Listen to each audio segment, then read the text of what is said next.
Assalamualaikum warahmatullahi wabarakatuh. Saya Maulidza Diana Zulfa dengan NPM 20520111030 izin menyampaikan materi tentang kontrak drafting dari mata kuliah praktik perancangan kontrak.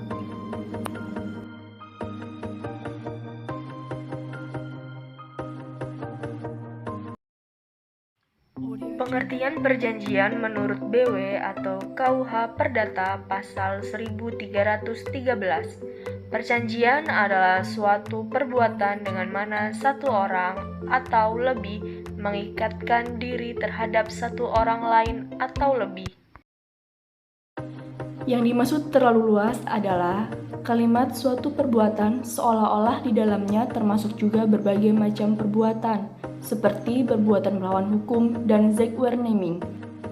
Sedangkan yang dimaksud tidak lengkap adalah karena seolah-olah hanya satu pihak saja yang mengikatkan diri atau perjanjian sepihak.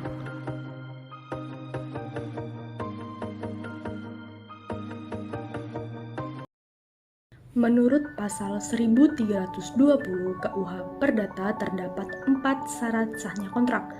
Yang pertama yaitu adanya kata sepakat dari para pihak, yang kedua adalah kecakapan dari para pihak, yang ketiga adanya objek atau hal tertentu, yang terakhir adanya kausa yang halal, terdapat kausa yang halal. Jika syarat 1 dan 2 disebut syarat subjektif, yaitu syarat yang harus terpenuhi oleh para pihak, serta syarat ketiga dan keempat merupakan syarat objektif kontrak, yaitu merupakan syarat yang harus terpenuhi dari sisi kontraknya atau perjanjiannya tersebut. Untuk syarat 1 dan 2, jika tidak terpenuhi dapat dibatalkan oleh para pihak. Untuk syarat ketiga dan keempat, jika tidak terpenuhi akan mendapatkan batal demi hukum. Syarat sahnya perjanjian yang pertama adalah adanya kata sepakat. Sepakat adalah pertemuan antara dua kehendak mengenai hal-hal pokok dalam perjanjian. Persesuaian kehendak antara bertemunya penawaran dan penerimaan, dan dinyatakan dalam keadaan bebas pada pasal 1321 KUH Perdata. Cacat kehendak terbagi menjadi 4, yaitu penipuan, kehilafan, paksaan, dan yang terakhir penyalahgunaan keadaan. Syarat sahnya perjanjian yang kedua adalah kecakapan para pihak. Kecakapan adalah mampu melakukan perbuatan secara mandiri dengan akibat hukum yang lengkap. Pada dasarnya, setiap orang cakap untuk membuat perjanjian. Adanya pengecualian yaitu 1. Belum dewasa, 2. Di bawah pengampuan. Sedangkan untuk badan hukum selalu dianggap cakap untuk melakukan perbuatan hukum. Yang ketiga yaitu suatu hal tertentu. Objek perjanjian harus tertentu, setidak-tidaknya dapat ditentukan. Objeknya dapat berupa barang yang akan ada. Objek harus benda dalam perdagangan, tidak bertentangan dengan undang-undang, kesusilaan, dan ketertiban umum, serta dimungkinkan. Syarat sahnya perjanjian yang terakhir adalah suatu sebab atau kausa yang halal. Sebab atau kausa adalah sesuatu yang menjadi tujuan perjanjian. Suatu sebab adalah halal jika tidak bertentangan dengan undang-undang, ketertiban umum, dan kesusilaan.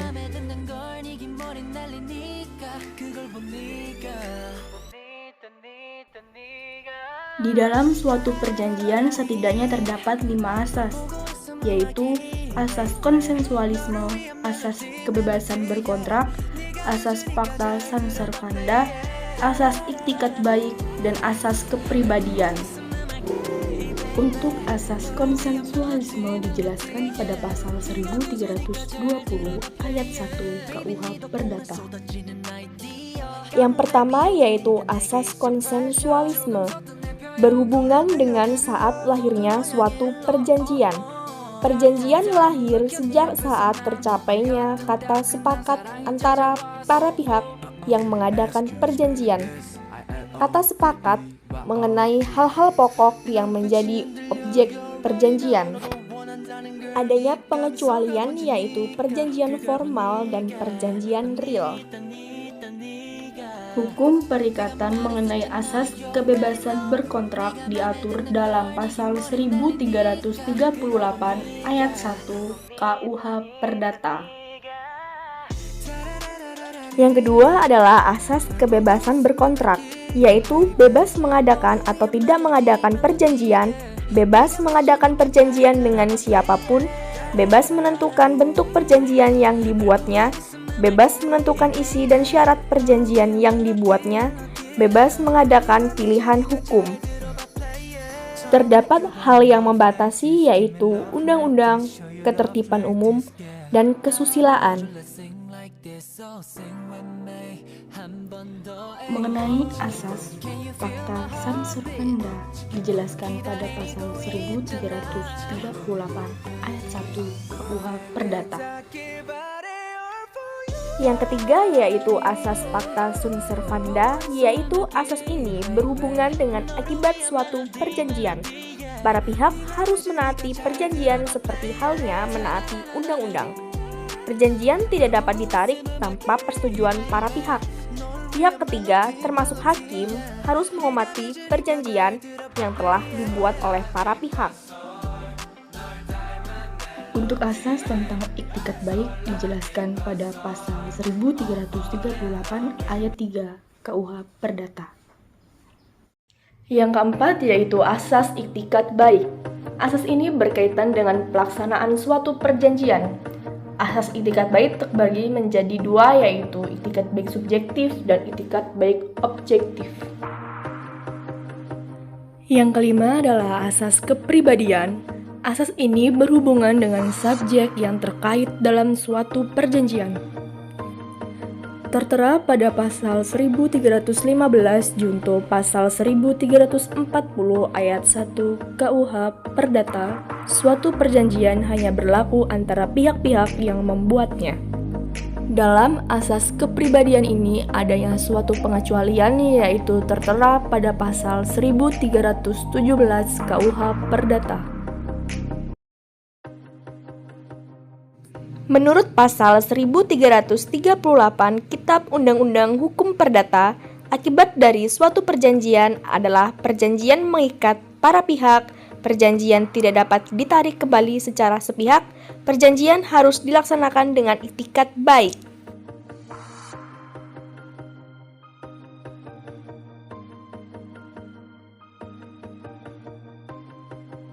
Macam-macam akta terbagi menjadi dua, yaitu akta otentik dan akta di bawah tangan. Untuk akta otentik yaitu akta yang telah ditetapkan oleh undang-undang dan dibuat di depan pejabat umum. Serta untuk akta di bawah tangan yaitu akta yang disusun oleh para pihak dan tanpa campur tangan pejabat umum.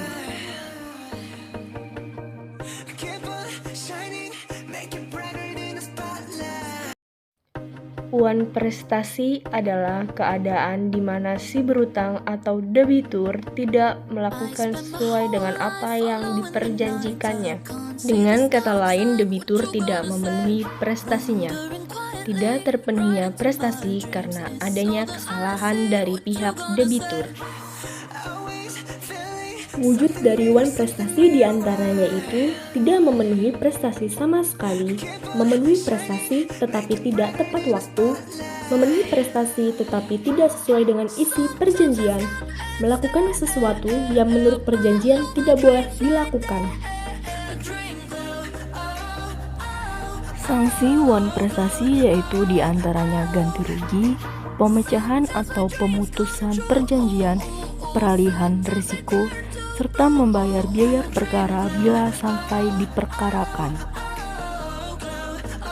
Selanjutnya adalah overmah atau force majeure, yaitu suatu keadaan tak terduga di luar kemampuan manusia yang menyebabkan debitur tidak dapat berprestasi dan debitur tidak dapat dipersalahkan.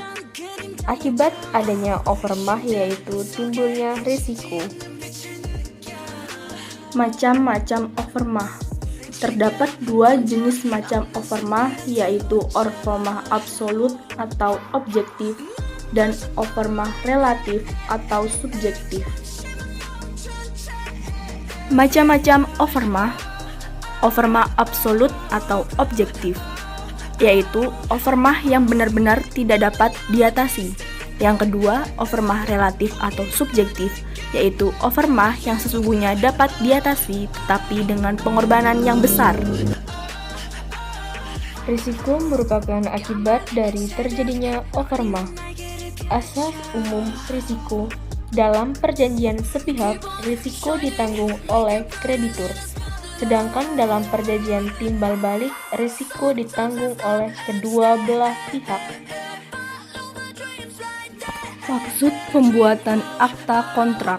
Maksud utama dari pembuatan akta kontrak adalah untuk mewujudkan perjanjian yang direncanakan dan sekaligus meminimalkan potensi sengketa yang terkandung dalam perjanjian tersebut. Bahasa hukum penulisan isi atau kaidah dalam badan akta mengacu pada lampiran Undang-Undang Nomor 10 Tahun 2004 tentang pembentukan peraturan perundang-undangan.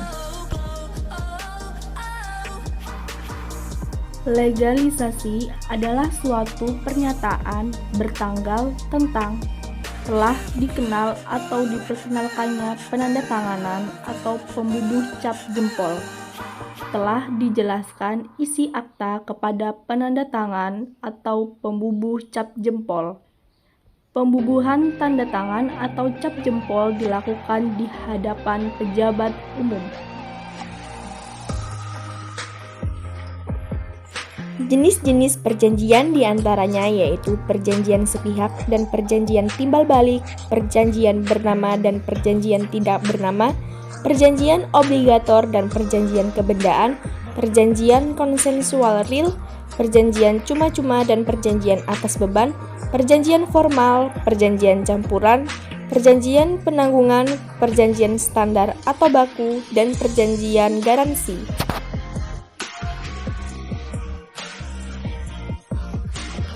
Untuk anatomi kontrak secara umum yaitu judul atau nama kontrak, para pihak atau komparisi, pertimbangan atau konsideran, isi, penutup, dan tanda tangan. Yang pertama yaitu judul. Judul harus mencerminkan jiwa dari perjanjian, ditulis dalam bentuk singkat dengan bahasa baku, dan untuk perjanjian tertentu ada penomoran.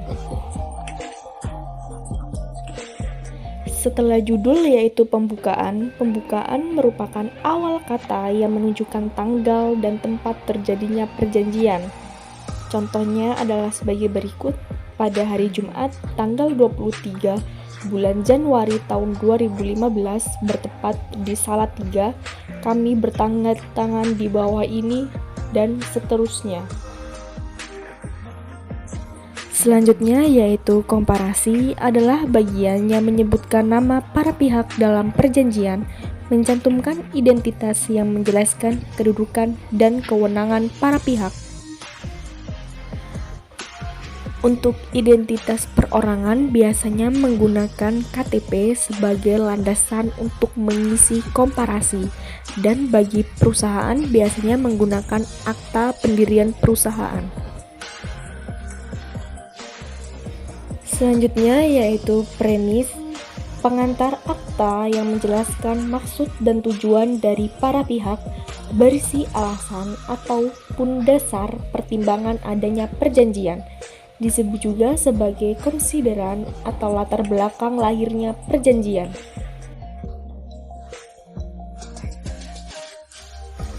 Lalu isi kontrak.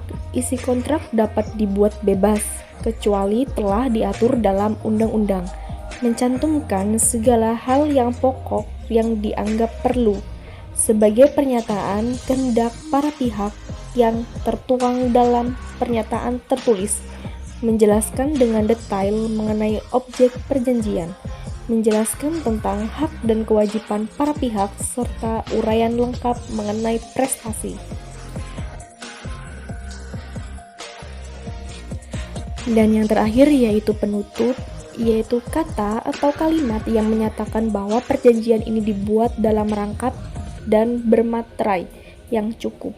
Apabila di pembukaan belum dicantumkan waktu dan tempat, maka bisa dituliskan di penutup.